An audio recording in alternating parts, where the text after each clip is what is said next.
Hi everyone, and welcome back. In a recent video, I introduced this idea of a divide and conquer algorithm, and then we traced through merge sort, a divide and conquer algorithm.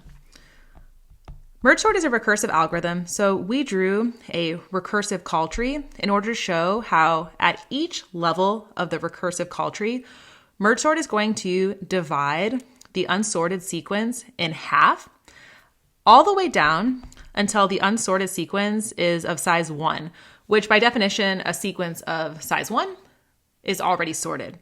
And then it's going to do all of its conquer work, its merge work, by merging these small subsequences together in sorted order as it works its way back up the call tree to the initial call, where we end up with the original sequence in sorted order.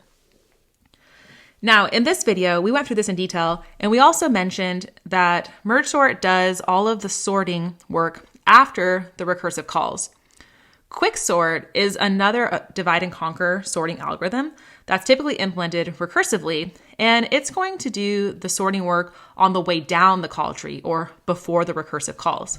So that's the purpose of this video. We're going to trace through the quicksort algorithm. So here's a high-level overview of how the algorithm works. It's a divide and conquer algorithm, so we're going to start right off with dividing. We're going to divide the unsorted portion of a sequence into 3 subsequences based on a pivot value. And there are a lot of options for what we could choose for a pivot value. We're going to choose the last item in the sequence. And remember, the sequence is relative to wherever we are in the call tree. So for our initial call, the last item in the sequence will be this one, 8, which happens to also be at index 8, but that's just a coincidence.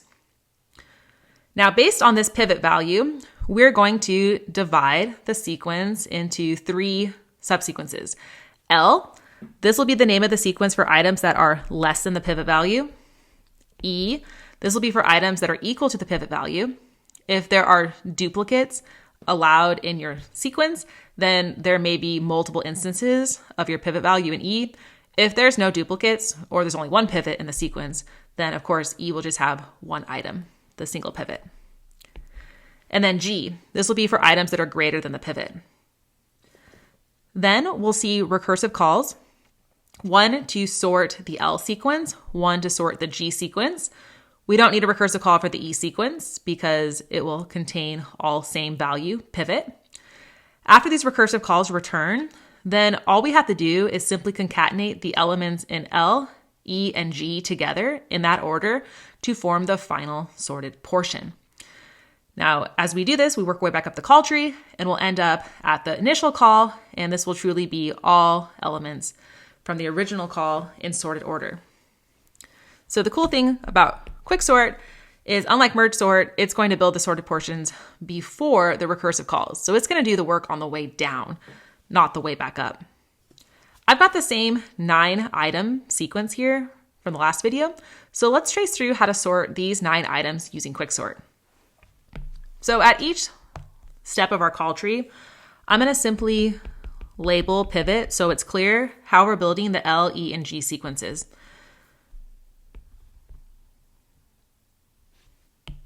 So first, we'll have an L sequence, we'll have an E sequence, and we'll have a G sequence. We're going to go through each item and throw it into one of these 3 bins. So 7 is less than 8, so it goes in L. 4 is less than 8, so it goes in L. 6 is less than 8, so it goes in L. 9 is greater than 8, so it goes in G. 10 is also greater than 8, so it goes in G. 2 is less than 8, so it goes in L. 5 is less than 8, so it goes in L. 3 is less than 8, so it goes in L. And then 8 is equal to 8, so it goes in E. So here's our initial division into these 3 L, E, and G sequences. Now, we make a recursive call for the L sequence and the G sequence. So let's start with the L sequence. So the last item in this sequence is 3. So our pivot will be 3. So now we're just going to repeat this work again. We'll have an L sequence, we'll have an E sequence, and we'll have a G sequence. So 7 is greater than 3, so it goes in the G sequence. 4 is as well, 6 is as well, 2 is less than, so it goes in the L sequence, and 5 is greater than, so it goes in the G sequence, and 3 is equal to, so it goes in the E sequence. So now we're going to have a recursive call to sort the L sequence, but thankfully we don't need to do any work because L has 1 item in it, which is less than 2 items. So this is actually our recursive base case. If I show you the code here, this is a Python implementation of Quicksort. You can see on line 75, the recursive base case, if n is less than 2, return. So this is essentially what we're hitting with this L with a single item 2 in it. We don't need to recurse down for this L sequence. Nice. Okay, but we will need to recurse down with the G sequence because it has 4 items in it and 4 is not less than 2. So we'll do another divide step where our pivot will be 5.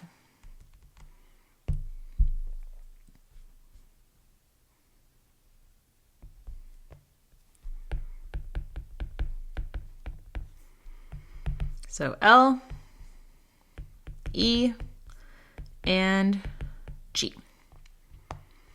Okay, 7 is greater than 5, so it goes in G. 4 is less than 5, so it goes in L. 6 is greater than 5, so it goes in G. And 5 is equal to 5, so it goes in E. Okay, we'll recurse for the G sequence because it is going to have more than 2 or greater than or equal to 2 items. The pivot will be the last item in the sequence, which is 6.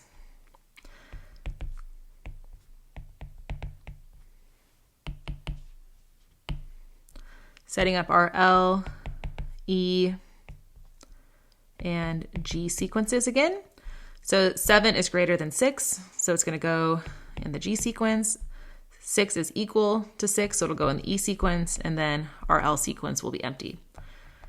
Okay, when we recurse with the G sequence here, we're going to hit that base case again, so we're not going to go down any further in our call tree, which is really nice. Now, if we go back to the code and see where we're at, imagine we've just returned from a call to 90 and 91, and we're ready to do this concatenation work here. This is where we copy our sorted items in L, E, and G into our original list or sequence S. This is a simple concatenation. So we're essentially going to be concatenating L and E and G together. So nothing in L, 6 in E, 7 in G to make the sorted sequence 6, 7. Okay, now we're going to pop off the call stack and we're going to concatenate L, E, and G. And our G is this 6, 7 now, which is in sorted order. On the way down, 7, 6 wasn't sorted, but now on our way back up, 6, 7 is going to be sorted. Cool. So simply concatenate 4 from L, 5 from E, and 6 and 7 from G. Same thing, concatenation step, L plus E plus sorted G. So this will be 2 from L, 3 from E, and 4, 5, 6, 7 from sorted G. Cool. So we're not quite ready to concatenate again because we just returned from the recursive call where we sorted this L. Now we need to go down kind of the right side of our call tree here and do the work to sort G. So I'm going to kind of make some room over here. And pivot is going to be 10, the last item in G. So we'll have an L, an E, and a G. So 9 is less than 10, so it goes in L. 10 is equal to 10, so it goes in E, and our G will be empty here. So when we recurse for L and G, we'll hit our base case where n is less than 2. So we'll be able to come back and do the concatenation work. So this concatenation work is going to concatenate elements 9 and 10 in this order. And now we're ready to do the concatenation work for the initial call that's going to bring together the 2, 3, 5, 6, 7 plus E plus the 9, 10. So that'll be 2, 3, 4, 5, 6, 7 from sorted L, 8 from E, 9 and 10 from sorted G, and we have our final sequence in sorted order. Awesome. Nice work following along with that. So what's the big picture of what happened here with this call tree? We essentially have two recursive calls, one for the L sequence and one for the G sequence. Now, if pivot is nicely halfway between kind of our numbers, then we should end up with about half of our numbers in L and about half of our numbers in G, right? If it's a good midpoint. Now, that may not always work. In fact, worst case scenario, our original sequence is in sorted order and our pivot is always the max, which means that our G sequence will always be empty and our L sequence will have n-1 items in it. And you can imagine that our call tree will look very skewed. In fact, it'll look less like a tree and kind of more like a linear linked structure here, which is going to lead our time complexity for Quicksort, worst case scenario, a sorted list, to be big O of n squared. The reason why is because we'll be making roughly n recursive calls instead of log base 2 of n recursive calls, which is ideal for Quicksort. So let's kind of formalize this a bit with our time complexity section at the bottom of our notes. So big O of n squared, this is going to be our worst case time complexity, which is when the list is already in sorted order. Our pivot is just going to be the max, and we're not going to get a nice tree-like shape to our call tree where we essentially have log base 2 of n number of levels in our tree. Now, for the best/average case, Quicksort will have time complexity n log n or log linear.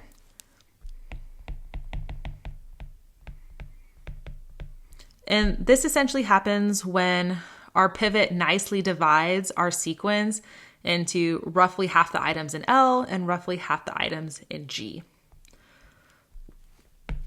So what happens here is the log n would be the number of levels in our call tree, just like we saw with merge sort.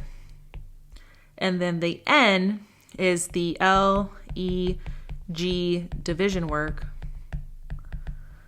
done at each level.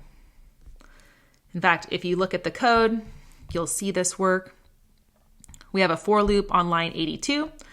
We also have a for loop on line 94, 97, and 100, but thankfully none of these for loops are nested. So really it's just going to be linear work per call of Quicksort. And then the number of calls we have for Quicksort is going to be based on the number of levels we have in our tree. All right. I hope you enjoyed this video and have a better sense now for how Quicksort works and in general, what a divide and conquer algorithm is. That's it. Thanks for watching.